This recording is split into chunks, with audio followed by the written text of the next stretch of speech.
Donc Ralph Fiennes, l'acteur qui joue le docteur, qui dit « Je me souviens du regard passionné du chef-op d'Anthony Dodd Mantle, qui cherchait toujours les meilleurs angles et pas tant des iPhones. » C'est-à-dire que quand on lui a posé la question sur « Ouais, qu'est-ce que vous pensez des iPhones, qu'est-ce que ça fait de changer ?» Il dit « En fait, ça change pas grand-chose parce que l'important, c'était que le chef-op, lui, il regardait les angles avec Danny Boyle et il regardait pas les iPhones, alors que beaucoup de promotions, notamment de la production, a été faite sur cet aspect purement de fait qu'on ne tourne pas avec des grosses caméras, on tourne avec des iPhones. Est-ce que vous avez un mot à dire ? En fait, d'un point de vue purement technique, je comprends la promotion. Waouh, un iPhone pour le grand public, on se dit attends, mais un téléphone, ça va permettre de tourner.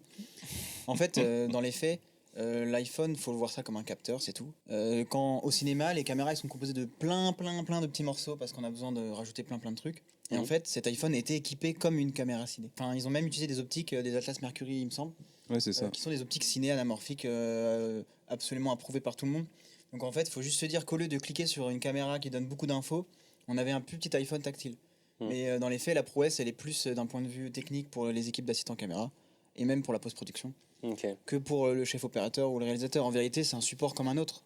Il n'y a pas du tout de prouesse à mon avis, surtout avec maintenant le fait qu'on fasse des films avec l'FX3 ou n'importe quoi d'autre. Le seul truc où ça a peut-être été utile, c'est parce qu'ils en avaient parlé, c'est l'armature qu'ils ont fabriquée pour faire l'effet un peu bullet time. Le fait qu'ils aient utilisé des iPhones pour faire cette armature, ça la rendait beaucoup plus légère et beaucoup plus. En gros, c'était très ergonomique dans la façon pour les plans. Et du coup, apparemment, ça les a beaucoup aidés pour une simplicité de faire ces plans-là en bullet time.